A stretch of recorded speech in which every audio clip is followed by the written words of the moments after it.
Day 12ရဲ့ပထမဆုံး grammar လေးကတော့နိထိုင်နိုင်ဆိုတဲ့ grammar လေးဖြစ်တယ်သူက G-short form ဒါမှမဟုတ်လို့ရှိရင် noun နဲ့လိုက်မယ်နော် G-short form noun နိထိုင်နိုင်အတိတ်ပဲအားကြတော့ဘယ်လိုလဲဆိုတော့ garment ဒေခိနိုင်ဆိုတဲ့အတိတ်ပဲလေးရှိပါတယ်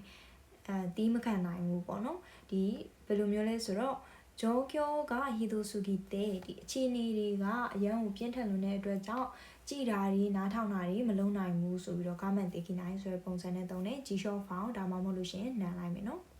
အဲဆိုရင်အောက်မှာပါတဲ့စာသားလေးကိုဖတ်ကြည့်အောင်言い訳ばかりしている政治家の話は聞くに耐えないဒီစင်ကြီးတွေပဲပေးနေတဲ့နိုင်ငံရေးသမားရဲ့စကားတွေကိုနားမထောင်ခြင်းဘူးနားမထောင်နိုင်တော့ဘူးこの小説は内容も低俗で表現も稚拙で読むに耐えないဒီဝတ္ထုဟာဆိုလို့ရှိရင်အကြောင်းအရာကလည်းလူပိန်းကြိုက်အကြောင်းအရာဖြစ်တယ်ပေါ့နော်တေးဆိုကိုဆိုတာတိတ်ပြီးတော့အစင်မြင့်အကြောင်းအရာမဟုတ်ဘူးပြီးတော့ဒီဖော်ပြချက်တွေကလည်းမကျွမ်းကျင်ဘူး skillful မဖြစ်ဘူးပေါ့နော်ကြီးစဲဆိုတာ skillful မဖြစ်တဲ့အတွက်ကြောင့်မဖတ်ချင်တော့ဘူးဆိုပြီးတော့ပြောထားပါတယ်နောက်3番が瞳も構わず電車の中で化粧している彼女の姿は見るに耐えないとそばは嘆くဒီလူတွေရဲ့အမြင်တော်မှာဂယုမဆိုင်ပဲနဲ့ယထာထဲမှာမိတ်ကပ်ပြင်နေတဲ့သူမရဲ့ပုံသဏ္ဍာန်ကိုလုံးဝမကြည့်ကျင်တော့ဘူးမကြည့်နိုင်တော့ဘူးကားမန်တေကိနိုင်ပေါ့နော်မကြည့်နိုင်တော့ဘူးလို့အဖွားကညီးတွားပါတယ်ပြီး強行採決をめぐる国会での連動騒ぎは全く正視に耐えないဒီအတင်းကျပ်မဲပေးတဲ့ဥစ္စာနဲ့ပတ်သက်ပြီးတော့လွတ်တော်အတွင်းမှာရန်ဖြစ်ဆူညံတဲ့ဥစ္စာတွေကိုဒီတိုင်းမကြည့်နေခြင်းဘူးဆိုပြီးတော့ပြောထားပါတယ်အဲ့တော့ noun ဒါမှမဟုတ်ရင် G-short form ထိုင်နိုင်ဆိုတာ garment ဒေခိနိုင်ဆိုတာ ਨੇ အတူတူပါပဲသူ့ကိုကြည်တာတွေနားထောင်တာတွေမှာအများဆုံးအသုံးပြုရနော်ပြီးလို့ရှိရင်နောက်ထပ်နံပါတ်59ကကြတော့ယောမိုနိုနာရာဆိုတဲ့ grammar လေးဖြစ်ပါတယ်ယောဆိုတော့သူကဘာကေသုံးထားလဲဆိုရင် eco k သုံးထားနော် eco k mono နာရဆိုတဲ့ grammar လေးဖြစ်တယ် eco k mono နာရ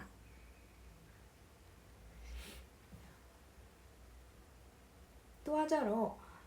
ဘယ်လိုအဓိပ္ပာယ်လဲဆိုလို့ရှိရင်မို့ရှိနာနီနာနီしたらよくない結果になるအကွယ်၍ကွက်လက်ကိုလှုပ်ခဲ့မယ်ဆိုလို့ရှိရင်မကောင်းတဲ့ရလက်ရမယ်နော်ဆိုတဲ့ပုံစံမျိုးမှာအသုံးပြုပါတယ်一番をファチメソルシン違う頃のアルバイトはちょっと注意しようものならすぐじゃあやめますと言いかねないအခုတလောအချိန်ပိုင်းအလုပ်တွေကအချိန်ပိုင်းလုပ်တဲ့သူတွေကနည်းနည်းလေးသူတို့ကိုသတိပေးလိုက်တယ်ဆိုတာနဲ့ဒါဆိုလို့ရှိရင်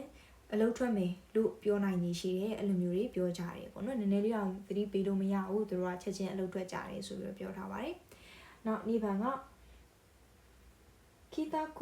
途中で、彼女に捕まろ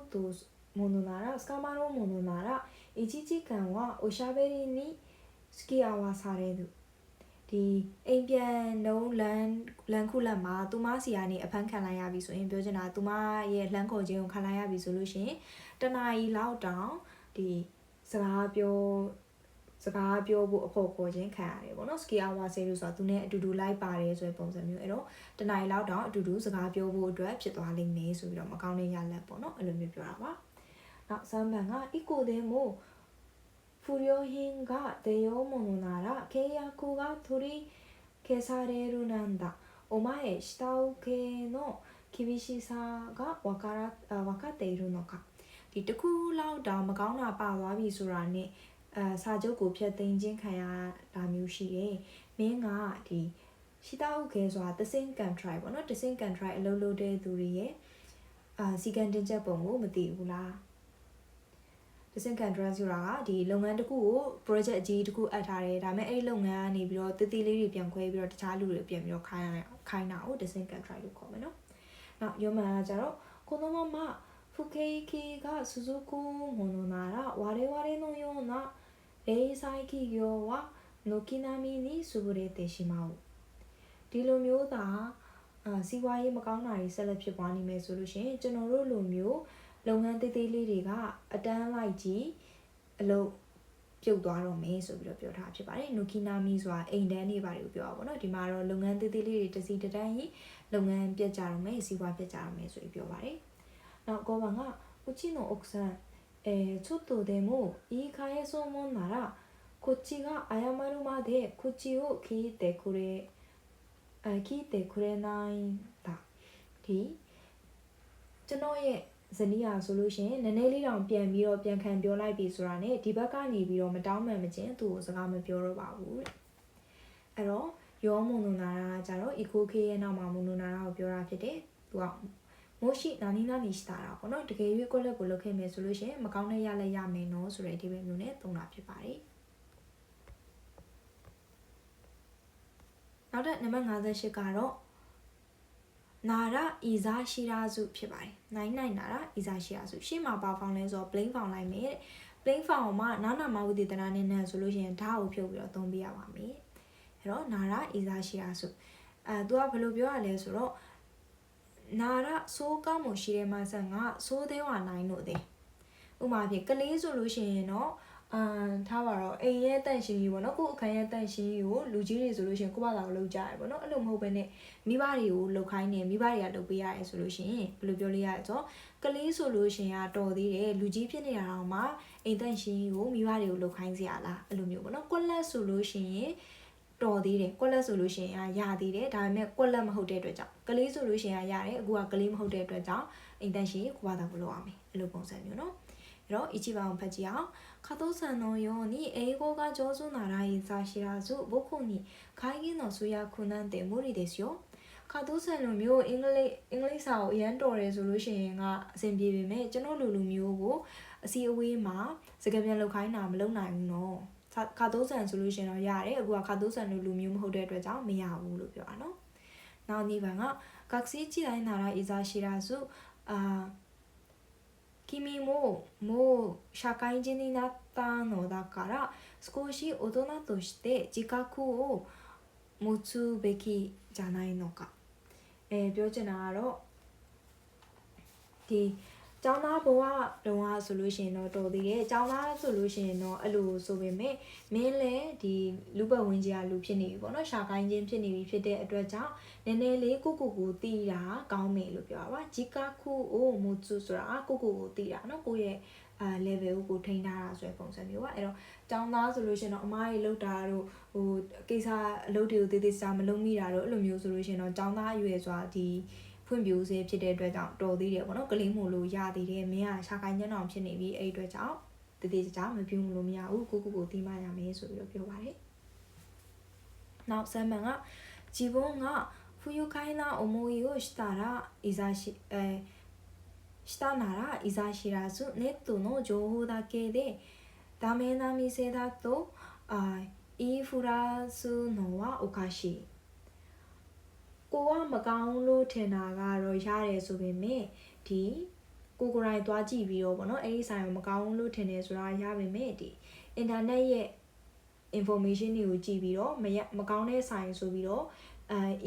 fura ဆိုတာသတင်းဖြန့်တာဗောနော်သတင်းဖြန့်တာတော့ထူးဆန်းလို့ねမင်းမသာမဲသွားစားကြည့်လို့တကယ်မကောင်းတာလည်းမဟုတ်ဘဲနဲ့သူများတွေပြောတဲ့ internet ကအကြောင်းအရာတွေကိုကြည့်ပြီးတော့ like ပြီးတော့သတင်းမဖြန့်နဲ့ဆိုပြီးတော့ပြောပါတယ်နောက်ဂျွန်ဘန်က20年前ならいざ知らず今は世界中の人と瞬時にコンタクトが取れる時代ですよわざわざ出張しなくてもテレビ会議ですもんじゃないですかဒီ20မတိုင်ခင်တော့ဆိုလို့ရှိရင်တော့အဲ့လိုဟုတ်ပေမဲ့အဲ့လိုဆိုပေမဲ့အခုကကဘာတဝမ်းလုံးကလူတွေနဲ့တခဏအတွင်းမှာ content လုပ်နိုင်ပြီပေါ့နော်တခဏအတွင်းမှာဆက်သွယ်ချိတ်ဆက်နိုင်ပြီဆိုတော့ဒီတိုင်းခေတ်ကာလကြီးဖြစ်ပါတယ်တမင်တကာကြီး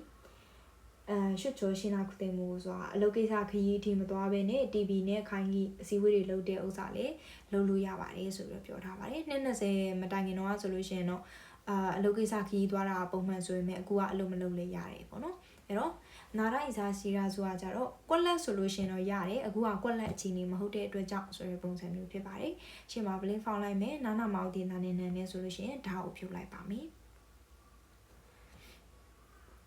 နောက်တဲ့နံပါတ်59ကတော့9မိုနိုကာဖြစ်ပါတယ်9မိုနိုကာကပြောထားတဲ့အတိုင်းပဲ9ဆိုတော့ verb 9ဖောင်းလေးလိုက်မယ်ပေါ့နော်အဲ့တော့အဓိပ္ပာယ်ဟာကြတော့ तू က kimochi ဆိုတဲ့စိတ်ခံစားချက်ကိုဖော်ပြတာပါ何とかしたいတခုခုလုပ်ခြင်းနဲ့နိုင်နိုင်ကိုしてほしいကိုလည်းဖြစ်စေခြင်းနဲ့ပေါ့နော်စသဖြင့် kimochi စိတ်ခံစားချက်တွေ kita မျှော်လင့်ချက်တွေကိုပြောတဲ့နေရာမှာသုံးပါတယ်ဥပမာဖြင့်ဒီမိုးကမတိတ်နိုင်တော့ဘူးလားတို့ဒီထမင်းကမကြက်နိုင်တော့ဘူးလားဒီယောဂကမပြောင်းနိုင်တော့ဘူးလားဆိုလို့ချင်တာမိုးတိတ်စေခြင်းနဲ့ထမင်းကြက်စေခြင်းနဲ့ယောဂပြောင်းစေခြင်းနဲ့အဲ့လိုပုံစံမျိုးပေါ့နော်အငင်းပုံစံနဲ့ညင်းညူတဲ့ပုံစံမှာသုံးပါတယ်အဲ့တော့ဖတ်ကြည့်အောင်花粉症の季節はやってきたこの目のかゆみと止まらない鼻水を何とかできないものかဒီကာဖွန်ရှောရာသီပေါ့နော်ပန်းဝန်းမုန်တမတဲရာသီကိုရောက်လာခဲ့ပြီဒီမျက်လုံးရဲ့အရာနဲ့လုံးဝမရဲနိုင်တဲ့နှာစီးခြင်းကိုတခုခုမလုပ်နိုင်တော့ဘူးလားပြောချင်တာတခုခုပြအောင်တခုခုတော့လုပ်ချင်တယ်ဆိုတာမျိုးပေါ့နော်နောက်နိဗ္ဗာန်ကကြတော့ラッシュアワーの殺人的な混雑は何とかならないものかဒီ rush hour ပေါ့နော်ယထာတွေပါကြက်တဲ့အချိန်မှာကိုတက်သေးတဲ့ဒီအရှုပ်အထွေးတွေကိုတခုခုမလုပ်ပေးနိုင်တော့ဘူးလား3番学校に行けない子どもたちのために何とか支援はできないものだろうかကျောင်းမတက်နိုင်တဲ့ကလေးတွေအတွက်တခုခုထောက်ပံ့ပေးရမျိုးမလုပ်နိုင်တော့ဘူးလားတခုထောက်ပံ့ပေးရလုပ်ချင်တယ်လို့ပြောတာနော်နောက်ရုံးမှန်ကお忙しいことは存じておりますが一度お話だけでも聞いていただけないものでしょうかဒီအလုံးများတော့နားလဲရဆိုရင်မဲ့ဒီချိန်လောက်ပဲဖြစ်ဖြစ်စကားပြောတာကိုနားမထောင်ပေးနိုင်ဘူးလားနားထောင်ပေးစီခြင်းနဲ့ဆိုတဲ့ပုံစံမျိုးနဲ့ပြောတာဖြစ်ပါတယ်အဲ့တော့ဒီဒေထွဲနောက်ဆုံး grammar လေးကတော့နိကိုရှတာကိုတော့နိုင်ဖြစ်ပါတယ်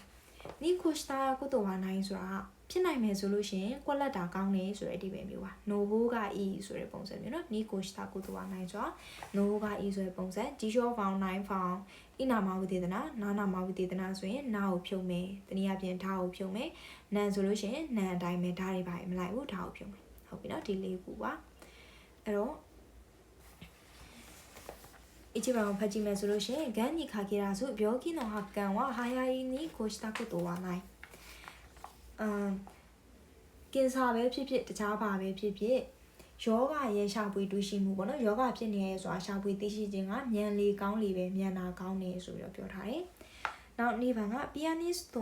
を目指すなら早く始める越したことはないでしょうが、高校生から始めてプロになった人もいますよ。ဒီ pianist ကိုစန်နီယာတီးတဲ့သူအဖြစ်မေဇာစုပေါ့နော်မျောမှန်းထားတယ်ရီမှန်းချက်ရှိတယ်ဆိုလို့ရှိရင်စောစောစတာကတော့ပိုကောင်းနေဆိုပေမဲ့ဒီအထက်တန်းကျောင်းသားအရွယ်လောက်မှစတင်ပြီးတော့ pro အထိဖြစ်လာတဲ့သူလည်းပဲရှိပါတယ်3番運動は毎日続けるに越したことはないんですが無理せず自分のペースですることも大切ですအားကစားလုပ်တာကနေတိုင်းဆက်လုပ်တယ်ဆိုတာကတော့ကောင်းတယ်ဆိုပေမဲ့အဲ့ဒါကတော့ပိုကောင်းတယ်ဆိုပေမဲ့အဲ့ဒါဘာရှိသေးလဲဆိုတော့ဒီမူရီဆဲစုဆိုတာကမနိုင်ဝင်မထမ်းမင်းနဲ့ကိုယ့်ရဲ့ပေစုကိုလုံနိုင်တဲ့အတိုင်းတာလောက်ပဲလုပ်တာကလည်းအရေးကြီးပါတယ်။ယုံပန်မန်ချီနီဆိုနာတဲ့ရှောဟီကီဝရှောကာကီဘယ်လိုဖတ်တာပါလဲရှောကာကီလို့ဖတ်နော်ရှောကာကီဝခန္ဓာရဆုစေချီစတေကရာဆိုင်ဒီတခုခုဖြစ်လာလို့ရှိရင်သုံးနိုင်အောင်လို့ကိစ္စရဲ့တခုခုအတွက်မိသက်စေဘူးကိုတက်ဆင်ထားပါもちろん使わないに越したことはありませんが越したことはないဆိုတော့越したことはありませんဆိုပြီးတော့လည်းပြောင်းသုံးထားရနော်တေချာပေါ့မသုံးတာတော့ပို့ပြီးတော့ကောင်းတာပေါ့သုံးစရာမလိုဘူးဆိုလို့ရှိရင်တော့ပို့ပြီးတော့ကောင်းနေဆိုပေမဲ့လည်းတခုခုဖြစ်မှာဆိုလို့မန်အီချီဆိုတာတခုခုဖြစ်မှာဆိုလို့ဆောင်းထားပါနောက်5番は家を借りるなら借金好きに越したことはないけど近くに駐車場があれば我慢するよအိမ်ငားမယ်ဆိုလို့ရှိရင်借金好きဆိုတာကတော့ဟိုကားကိုတောင်ပါတာပေါ့နော်ကားကိုတောင်ပါတာကတော့ပိုကောင်းတယ်ဆိုပေမဲ့အနီးနားမှာကားပါကင်ရှိတယ်ဆိုလို့ရှိရင်ဒီမှာကြောက်ပြောင်းရတာနော်ရချင်းကရဆွေဟိုကဤကမှာဒီစေသက်တာတဲ့ဥစ္စာအိမ်ကိုပို့ပြီးတော့ရွေးပါမယ်ဒါ ဒါဆိုလို့ရှိရင် day 12ကတော့နံပါတ်16 D ဖြစ်တယ်ပေါ့နော်နောက်လာမယ်day 13မှာ61ကနေ65ထိအတူတူလေ့လာကြပါမယ်ဒါဆိုရင်နောက်ဗီဒီယိုမှာပြန်ဆောင်ကြမယ်နော်